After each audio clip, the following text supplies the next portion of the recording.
Hello again and welcome back to another session of Commerce class with me, Suman Rathore. Friends, public sector enterprises are the enterprises which are owned, financed and controlled by central government or state government or jointly by central and state government. And there are three ways of organizing public sector enterprises. First is departmental undertaking, second is statutory corporations, and third is government companies. So in our today's session, we'll discuss departmental undertakings in detail.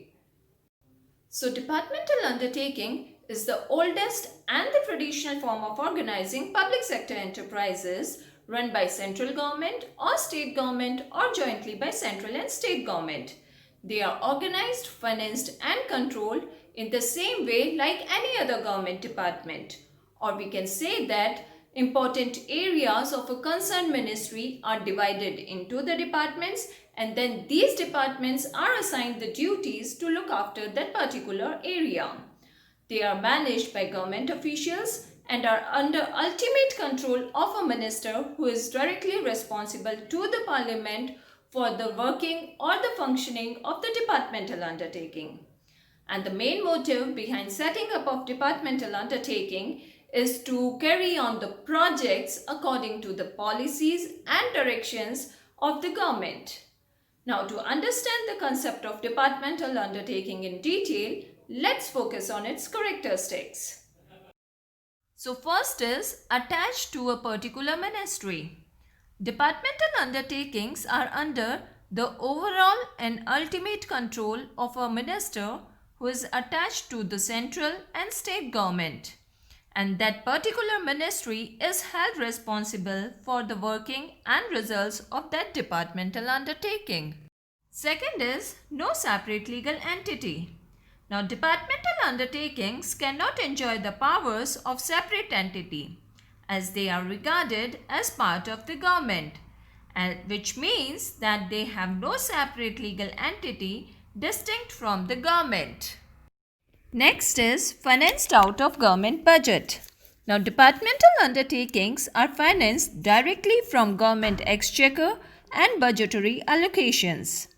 That is why, if you have noticed, when budget is declared, some amount is given to different departments of government every year.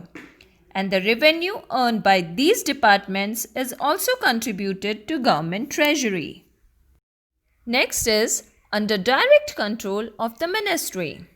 Now, departmental undertakings are under the overall and ultimate control of a minister who is attached to central and state government.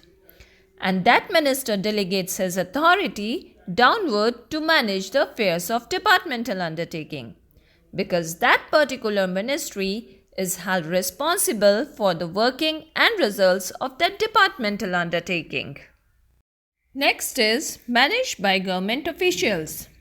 Departmental undertakings are run and managed by government employees, and their recruitment, appointment and conditions of service are similar to those of government employees. The undertaking has no separate staff of its own, and these government officials are under the supervision of the head of the department. Next is accountable to the concerned ministry in the parliament. The departmental undertaking is under the ultimate control of a particular minister who is responsible to the parliament. Their working, conditions and results are discussed in the parliament in detail. Next is enjoys sovereign immunity of the state. Departmental undertakings enjoy sovereign immunity of the state, which means that it can be sued only through the procedure by which suits against the government can be filed, and it cannot be filed, or the suit cannot be filed against the departmental undertaking without the consent of the government. That's all for today. Thanks for staying in tune, and don't forget to like and subscribe my channel. Thank you and goodbye for now.